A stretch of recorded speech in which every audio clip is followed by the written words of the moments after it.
It works. It's great when technology works. It's a pleasure to be here. Barry asked me if I would start out by reading something that I got frustrated with giving the same old talks. And I sat down on a train coming back from New York one weekend, and this is the product of it. I want you to look at a couple of things while I'm reading it. And that's what it's about. That turned out to be correct. If I pop your screw. This is what I want you to look at, though. This is on the left-hand side is billions of dollars. So the top of that is $1 trillion. And so the big blue line is the third quarter of 2003. And in that big blue line is $1 trillion of mortgage originations, refis, just refis. And this is data that's put together by somebody who should know, Alan Greenspan and Jim Kennedy. It's a spectacular data set. On the right-hand scale is the Fed funds rate. So the yellow line is what is up by, on the right-hand scale, up over 6 or 7, and then it drops very sharply in 2001. And so keep your eye on this graph as I read you this little poem. This, by the way, is apologies to Robert W. Service, who was a real poet, but I stole his rhyming pattern. And his apologies to my daughter, who's a real poet. I'm like Hannah Montana compared to my daughter. For the last few years, we've shed many tears living through a recession. The economy's broken. It's not a joke when we talk of another depression. 15 million without a job, foreclosures and banks that failed. 401ks became 201ks, and everything's up for sale. How can it be? What didn't we see that led to all this trouble? There's little doubt that the proximal cause was a bursting housing bubble. But other than that, who can we blame and what do they lament? Millions of people contributed to this 100-year event. For me, it began on Cleveland Road. For me, it began in '76 with a house on Cleveland Road. At $54,000, I thought it a lot for a small 3-bedroom abode. But 10 years later, that very same house would sell for 5 times the price. I was glad that I bought it. I remember the thought, this may not be fair, but it's nice. In Boston alone, the boom created $100 billion in wealth. We spent more, saved less, and I have to confess, it was good for our mental health. We had to know that it couldn't go on. Someday prices would fall. We knew there were risks to ourselves and our fiscs if those prices were ever to fall. Well, it all began in 2001, 9/11, the dot-com bubble. The Fed had to act because of the fact a recession would mean big trouble. So the Fed funds rate, sitting just below 8, was cut to under 2, and you had to know with rates that low, a refi boom would ensue. The volume of mortgages written back then stunned imaginations.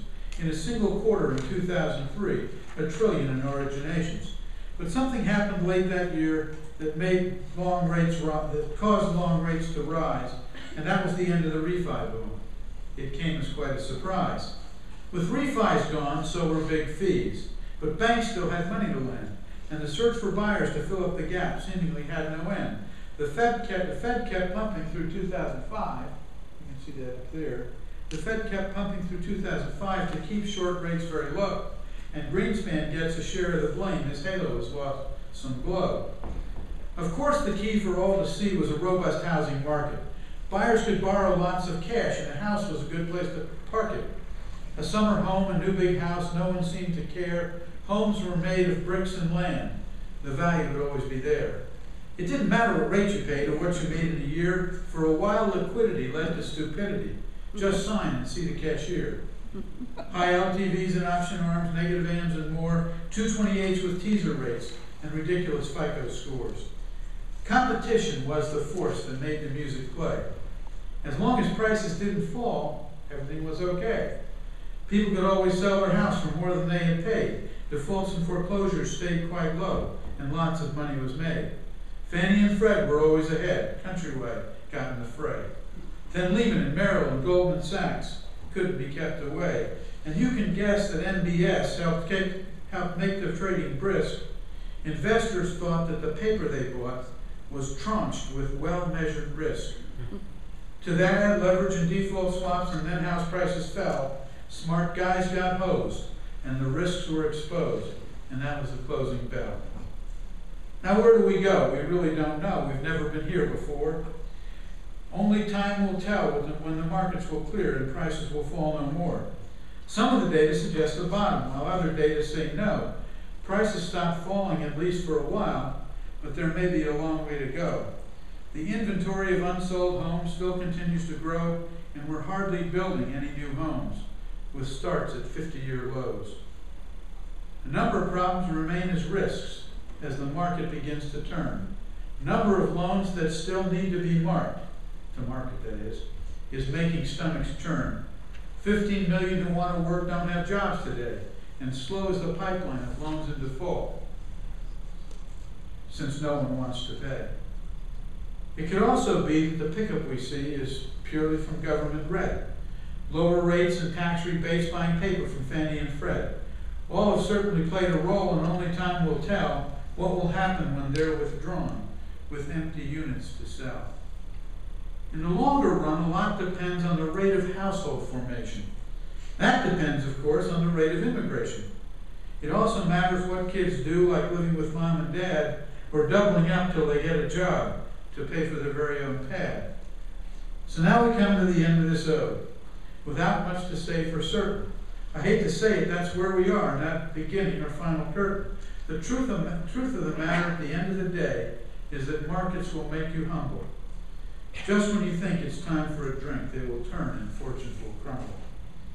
With that free market's work to provide what we want is a notion that's not in dispute. The problem is that once in a while markets overshoot. Of course, there's greed and there's a need for moral hazard and rules, and if a player has no skin in the game, the rest of the players are fools. Politicians, of course, are starting to shout that they want some retribution. I think it's better if they use their time helping to find a solution. That's my little poem.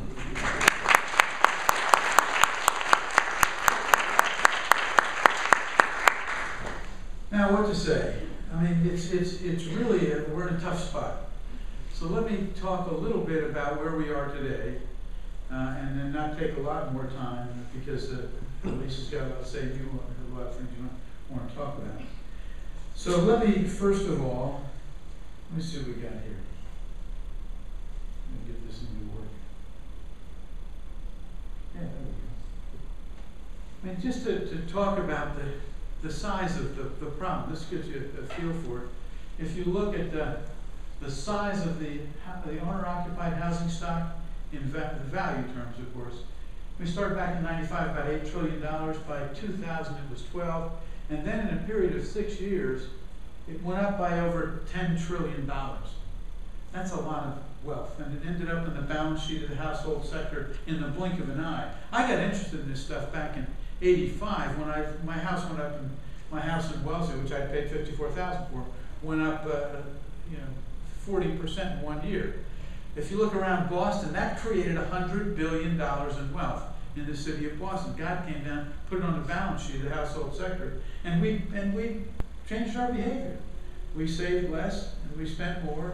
I thought of it as my kids' education. So 10 trillion, of course 6.4 of that went away. A lot of that, by the way, if you think of that increase, that $11 trillion increase, half of that was buildings. And those stuck around. We built new buildings. We put up a lot of houses. We were running as recently as January of '06.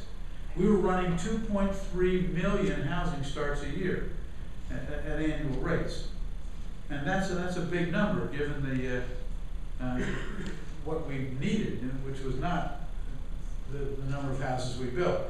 But so we built a lot of houses, and we increased the value of land. That increase, about 5 trillion of it was new buildings, and about 6 trillion of it was increase in the value of land, particularly on the coasts up here in California, which is and then it went away. Let me go one more here, just to give you a feel. That's financial wealth excluding some parts, and this is what happened to the household sector balance sheet. We lost $15 trillion of wealth when you add the stock market during the recession period. the real hardcore down period for the stock market, households lost this says only 4.1 in real estate. It's more like 6, and the rest put it about 15. That's just a huge event. I'm not going to go over this. I will show you this slide. It's pretty interesting. This is the lower tier, meaning the bottom third of transactions by city. This is really the bubble. The bubble happened when credit and leverage was thrown in an already hot market, and you opened it up to lots of people who didn't have credits, who really had not been previously qualified to borrow money. And that money came into the low end of the distribution. It hit the low end, and $150,000 houses became $450,000 houses. I had a friend who called me up. He was looking for housing in Wellesley when he was a soccer coach. And then we looked at the houses together. We looked at some small houses out behind Morse's Pond by the car wash up on Route 9. And they were $150,000 small houses, 2 bedrooms, 1 bath, maybe a 3,000 square foot lot, car up on tires in the next house, car up on blocks, stacks of tires. And I said, Andy, I couldn't spend $150,000 to live here. I mean, it's not a bad neighborhood, but you're investing a lot, the market's hot. I'd wait. He called me from Palo Alto about 2 years later. He said, remember that $150,000 house? That's now a $600,000 house in Palo Alto, $600,000 for a 2-bedroom, East Palo Alto. Let me show you a couple of other things. Let's talk about that. I want to come down to that. Here's California, and we go back one. No, I can't get it to go back. Let me try this. There it is. This is Massachusetts. This is the ratio of house price to income, which says that affordability now, which is, I mean, it seemed bad when we were at this stage last time, but this is the ratio of house price, constant quality house price to per capita income. We're back to roughly where we were a decade ago. So it's interesting to know that. Housing prices are down 30% nationally, by the way. Talk about an affordable housing program. We threw a fair amount of depreciation in a market that was very expensive. And so let me talk about where we are now, because otherwise I won't get to it. Here's the problem, as I see it. This is when I put my negative hat on, which I don't do very often, but you got to think about this. In the long run, the housing market has to be driven by people, and it has to be driven by income that the people have. But just take the people for a second. If you have a long time series, and you look back at the rate of household formation. Rate of household formation is what's on the right-hand side up here. Households being formed, people coming out of schools, renting an apartment, moving in with people. But a new household is called a household formation. You track those when they run ahead of new production, then the market gets tighter. When new production runs ahead of household formation, it gets looser. Now it's a rough constraint, but it's nonetheless a constraint. And when you look at it right now, the picture you see is a little disturbing. Right? On the left-hand side, we're not producing any housing. And I almost mean that literally. If you look at housing starts went from 1 million to 2 million in the first cycle in 75, down to 1 million, back to 2 million, down to 1 million, back to 2 million. It was the mechanism by which monetary policy worked. If you wanted to get the economy going, you were in a recessionary period, you drove rates down, and what's the sector that responded? It was the building sector. And the building sector would go up and down by 50, 75% every time there was a cycle. And it was also, if you wanted to slow the economy down, you drove rates up, starts went down. Starts went down Once in the last 50 years, starts went below 800,000. Went to 870 in the early 1990s for a month, and then it went right back up. All of a sudden, this cycle, when we put the brakes on, at the peak in 2006, housing starts went down to 1.5 million, to 1 million, down to 500,000, down to 450,000 roughly. It's now still below, it's 610,000 now. And so the 50-year low was 780,000 back in 91. So starts have been for 2 years now stuck down around the 500,000. They got up to 4, up to 5, got up to 6, got up to 6.5 at one point. Is now 610. So starts have been 0. House removals are happening. I looked at the figures on the, there's an inventory of housing that's published by the Census Bureau every quarter. In the third quarter, the inventory total units fell by a couple 100,000. Now, it's hard to get a handle on removals, but we're losing units. I think a lot of them are being abandoned and torn down in these neighborhoods that are feeling the wrath of the foreclosure problem. So on the left-hand side, starts and removals are happening, starts is 0. We're not building anything new, for sure.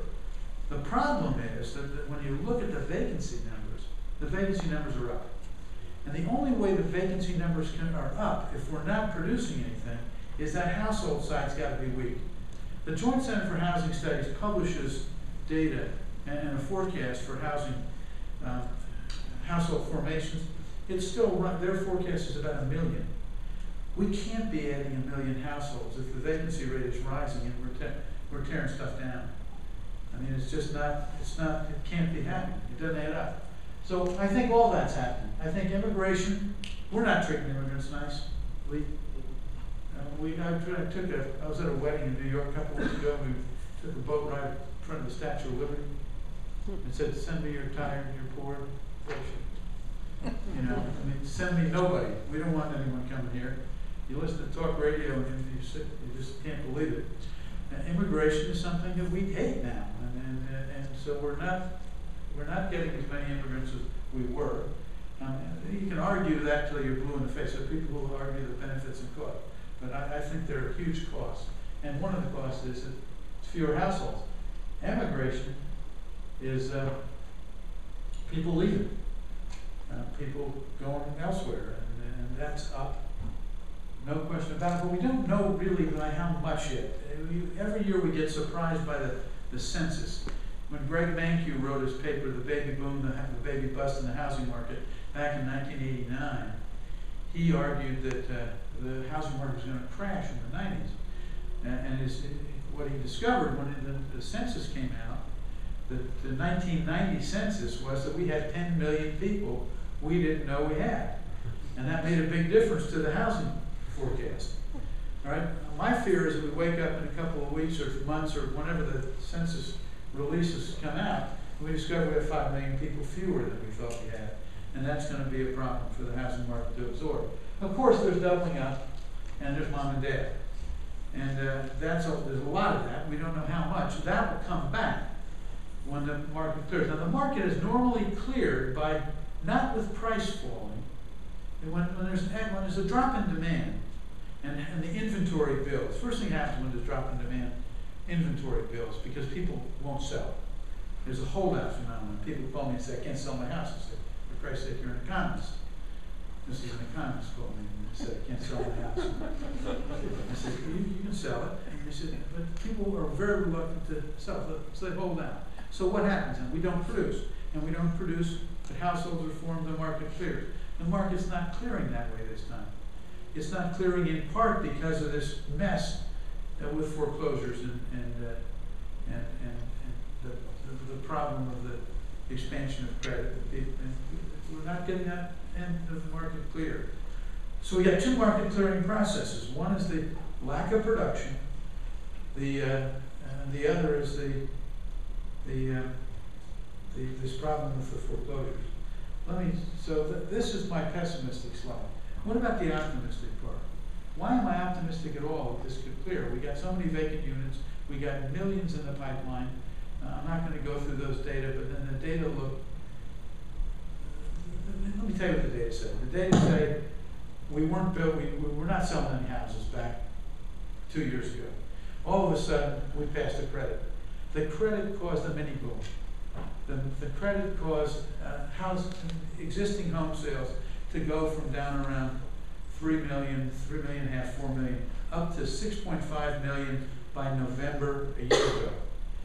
From there, it came back down, and then it bottomed at 3.8 million in July.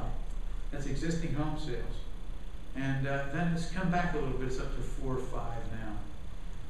So existing home sales paint a picture that the credit, the low-income housing, the housing, the first-time homebuyer credit had an effect. It had an effect precisely in the time period that you'd expect it to, and it was pretty good size. Now it's come back a little bit since then, and I think it's going to come back more.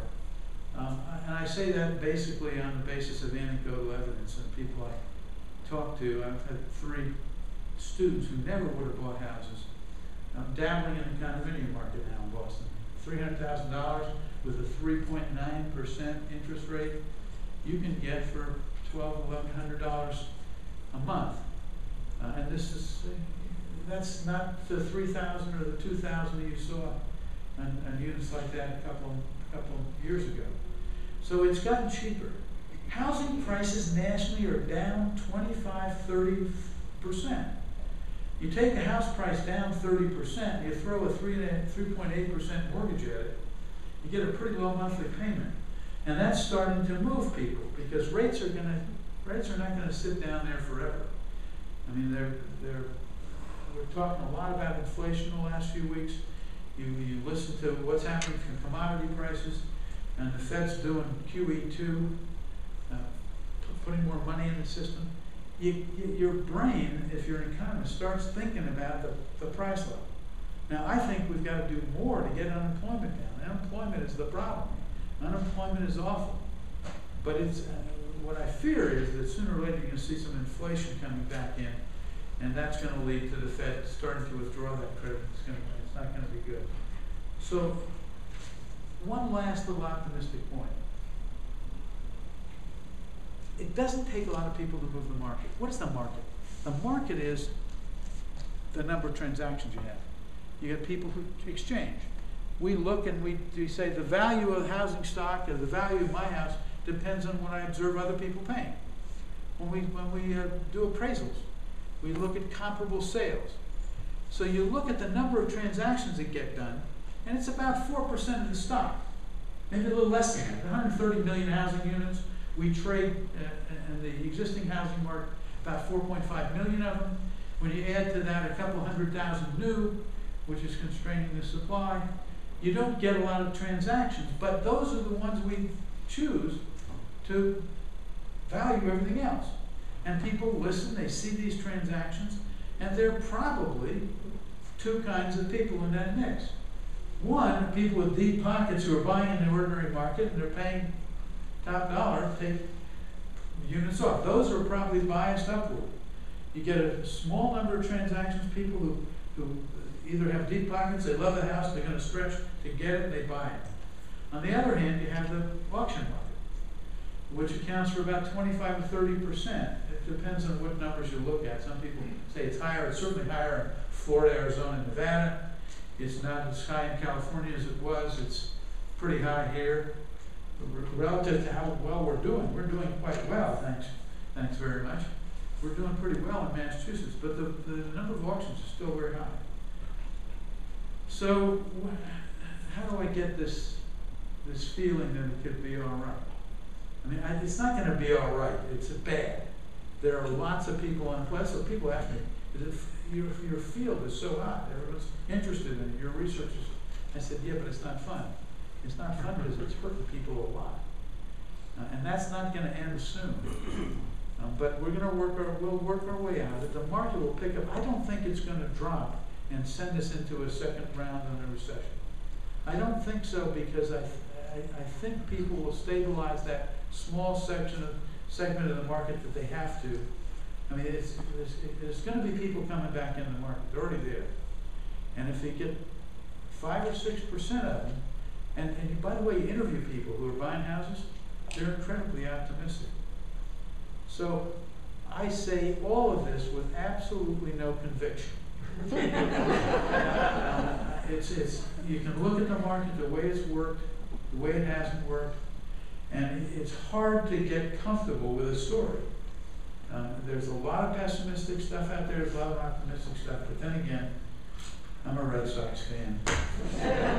So I'm going to shut up and let all this.